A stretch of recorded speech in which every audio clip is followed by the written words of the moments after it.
você, você, você, você, você. Welcome back to the second part of the first episode of Season 4. You don't know me, yet I should. Why didn't I call this episode Don't Judge a Book by Its Cover? Or perhaps First Impressions? Well, I have to tell you, I didn't do that because it would have been too easy. I love what I do, and what I do is all about being a catalyst for change. That means bringing different points of views, whether comfortable or uncomfortable, to the forefront. And the concept of prejudgment has been around for so long. And to what end? Did you listen to the list of impacts on a broader societal level? What we know is that today individuals are still being labeled. They're still being subjected to stereotypes, biases, and even the extreme of pure hate. But here's the thing. Change starts with each of us choosing. That means a decision being made to self-correct, to become aware of our own contribution to it, to become aware of the triggers that are making us contribute to it, and taking a decision to simply stop it and simply self-correct, making that commitment. And I know change of things that are embedded in you is not always easy. It's not going to happen overnight, but it starts with each and every one of us deciding and committing to the change.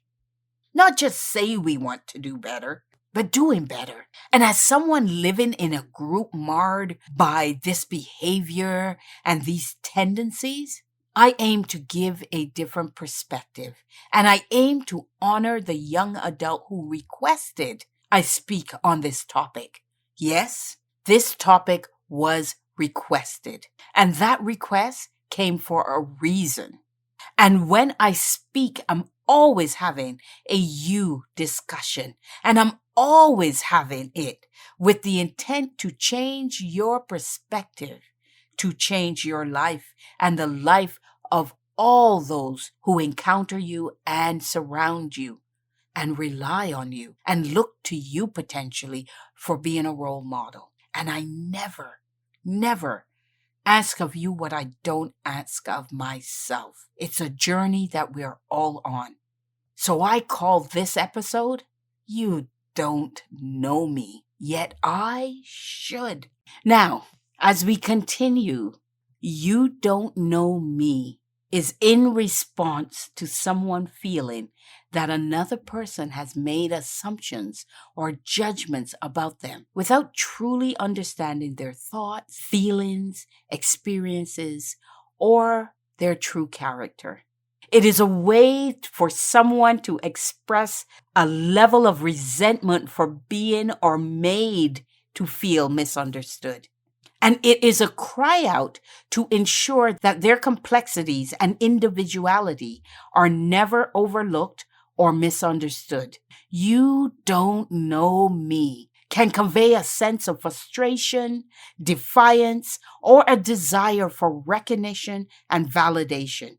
It is time that everyone comes to appreciate that everyone desires to be seen, heard, and appreciated for something. When we're faced with prejudgments, each and every one of us, our reaction aligns with this phrase, whether spoken or not. You don't know me. I used to work 12-hour shifts that had me heading home early mornings. And at that time, I took public transportation. And one morning I got on a bus after a long work shift that was filled with kids coming from what must have been an after-hours club. The bus was packed, and a few of them got off at the stop I was getting off. There were no seats when I got on, so I took a standing spot by an older Asian lady and was horrified. Let me say that again. I was horrified to see her literally cower into a fetal position as one can get on a bus seat. Imagine that. Those single bus seats, and this lady is literally curling herself up. And I realized at that moment that she had typecasted me in the same bucket as the other kids by the mere color of my skin. And I wondered what had taken place on the bus before I arrived on it. Because based on what I was seeing, yes, the kids were loud, chatting amongst themselves. Yes, I could see how it may be irritating for some. I was someone who could block them out. Thank God for that skill set. It was appreciated then, especially at times like that. Yet, they didn't seem to be as being overt about their thing. They were loud, they were kids, they were talking, they were swearing, they were doing all those types of things that young people tend to do. And the only thing was that there was a lot of them, and primarily of visible minorities, or rather majority in that bus, because it was standing only at that time of the morning. But unbeknownst to the fetal positioned lady, I too had cowered inward, except for a completely different reason. Now, sadly, she would never know the impact her recoil from me had on me. I shared the experience with friends and family when I got back. I knew they would understand and found they had stories of their own to share. So yes, they understood. And this is the first time I'm sharing this experience in well over 20 years now. And the first time I'm sharing it in this public way.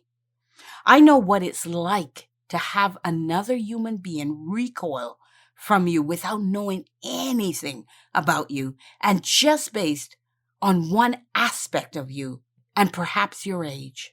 So you don't know me is assertion of one's uniqueness, and it challenges all preconceived notions or stereotypes that others may have formed.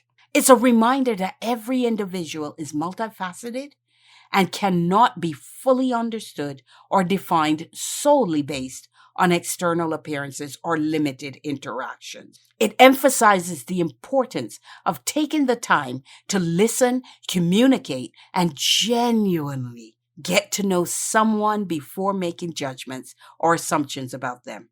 Now let's go on to the second part.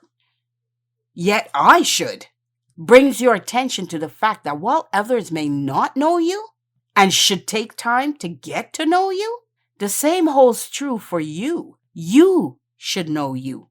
You should know your feelings, thoughts, experiences, and true character. No one can get to know you unless you know yourself, because you're the one teaching them about you. You're the one showing them who you are. So knowing oneself is a fundamental aspect of personal growth, self-awareness, and overall well-being. It encompasses understanding one's values, beliefs, strengths, weaknesses, emotions, and motivations. And here's some key reasons why knowing oneself is so important. First of all, it gives you clarity when making decisions. Every step we take, every action we do is a decision. Getting out of bed, unless you're physically incapable of doing that, is a decision. Smiling and looking at the day in a certain way is a decision.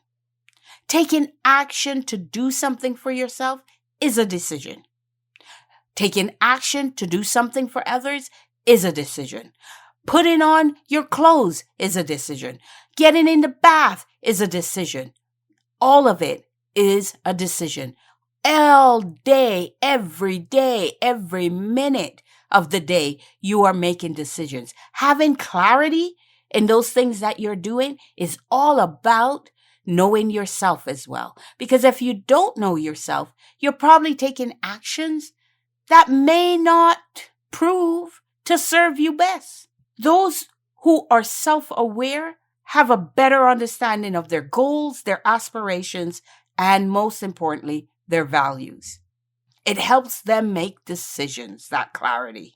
And it helps them align those decisions with their authentic selves. And that helps to eliminate feelings of confusion or regret. The other thing knowing yourself is good at is effective communication.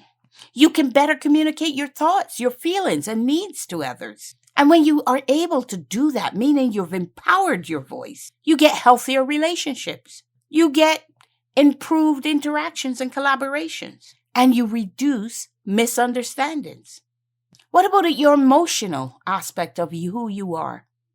That enables you to recognize and understand your emotions. And to understand your emotions is really important in managing them effectively. That way you help to prevent impulsive reactions and overall well-being from an emotional point of view as well. How about personal growth and development? It's another key reason to be aware.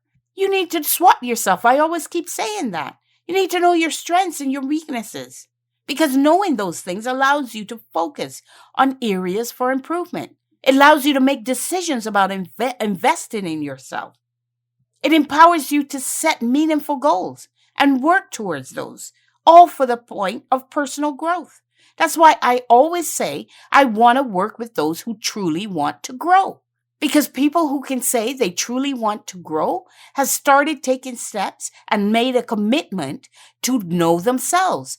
That's how you know if you grow. If you don't know yourself, you can't really define if you've grown. How about authenticity? Those people who know themselves are more likely to be authentic in their interactions because they don't have to hide. They don't have to put on massive facades or massive masks that never come off. They can actually put on a mask and also take it off. They're comfortable either way. More likely, they walk and interact without a mask on. What you see is what you get. Because authenticity fosters genuine connections and builds trust with others. Another one is stress management. Once you know yourself, you know your triggers, you know your stressors, and it helps you develop coping strategies. But more so, those things that you look at and work with are tailored to your needs and then become more effective. How about healthy relationships? I think we touched on that a little bit. But let's talk about it a bit more. Because you're more likely to form relationships that are compatible and fulfilling. You know when someone isn't serving you in the best way. You know who your cheerleaders are. You know who you want to be your cheerleaders, and you know why you want them. You're also able to establish boundaries because you know I don't like that, and I'm not prepared to put up with that. You know what your zero tolerance levels are, and you know what your middle ground is, and you know what you're more than willing to embrace. You're able to state your needs, and you also are more quickly able to recognize when a relationship is not aligned with your values. Think about that, right? Another thing that we all want is resilience. Because it allows you to identify, knowing yourself allows you to identify where your source of strength will be and to draw upon it and them during challenging times. It helps you navigate setbacks and learn the lessons. Then there's self-confidence. This is a big one. Remember we talked about knowing your strengths and your weaknesses? Well, knowing your strengths, your accomplishments, and your values enhances your self-confidence. There's certain self-assuredness that affects you positively and makes you willing to take on challenges and pursue your goals. With gumption is the word I always use. How about life satisfaction? Feeling fulfilled is what we sometimes call it. That people are more generally contented when they know themselves because they have a clear sense of purpose and direction. And it leads to greater fulfillment. Everybody says, I want to be happy. Remember, I always say that what they're actually saying is, I want contentment and fulfillment. And they use the word happy, which is sometimes misleading and subjective. Because many people will say they're happy and then you find out they're actually not. So life satisfaction is really what knowing yourself can get to. And then there's adaptability. Yet I should know myself or more guides you to be more open to change, because people who are self-aware and know themselves well have a deeper understanding and are more flexible in adjusting their beliefs and behaviors. They'll know why they're making the adjustment, and they'll know what behaviors and beliefs they want to change. And they'll take actionable steps to make the change and become more flexible in their thinking. And then the final, absolute overall that we're talking about, yet I should, is all about self-care. It's about understanding your needs and your preferences so that you can prioritize self-care activities and ones that resonate with you. And all of this promotes mental, emotional, and physical well-being, not to mention spiritual well-being. Now, we are in a world filled with all sorts of external influences, all sorts of societal expectations, and constant distractions. And that's why it's important to take the time to introspect, to reflect, and know yourself becomes even more crucial, because it's a journey that involves reflection, mindfulness, and a willingness to explore both strengths and areas that need growth. It's ultimately knowing oneself, and it's an ongoing process that contributes to a more fulfilling and authentic life. It protects you as well from those who specialize in telling you who you are. And my goodness, we can think of many in our lives, either in the past or around, who think they specialize in telling you who you are. Now, I have said, and I will continue to say, I have cleaned shop. And thank goodness for that, never looking back. I have cleaned shop. I'm not prepared to have anybody tell me who I am. While you don't know me is a great response, it is emotionally flat and lacking substance unless you yourself can teach others about you, the real, authentic you. And the you without facades and social masks and smiles that don't hit the eyes. You know what I'm talking about. So yes, you should. All of us should. Overall, you don't know me, yet I should, is an assertion of individual identity, a call for understanding and a request for others to recognize and respect the complexity and depth of our true self, with you being the artisan of that true self, to enlighten them about you. Divine-tastical living. Absolutely. That's what that's about. That's what that movement is. That's where Jenn takes you. I mentor you to divine-tastical living. And that statement encapsulates it. We are the catalyst for change in this world. One individual at a time, one forward embrace at a time. Thank you for listening, and remember to always lead with love. You've been listening to the Arrays of Living podcast with Jenn Drakes. Join the Catalytic Club Discord server to connect with Jenn and get help with any of what you've heard. Mentorship towards divine-tastical living is one outreach away. Go Catalytic with Jenn. Welcome back, everyone, to Arrays of Living. You just listened to the second part of the first episode in Season 4. You don't know me, yet I should. Make sure to follow Jenn Drakes on all social media platforms so you don't miss out on the next episode. Also, join our Catalytic Club Discord to get exclusive news about Jenn Drakes. Thank you for listening.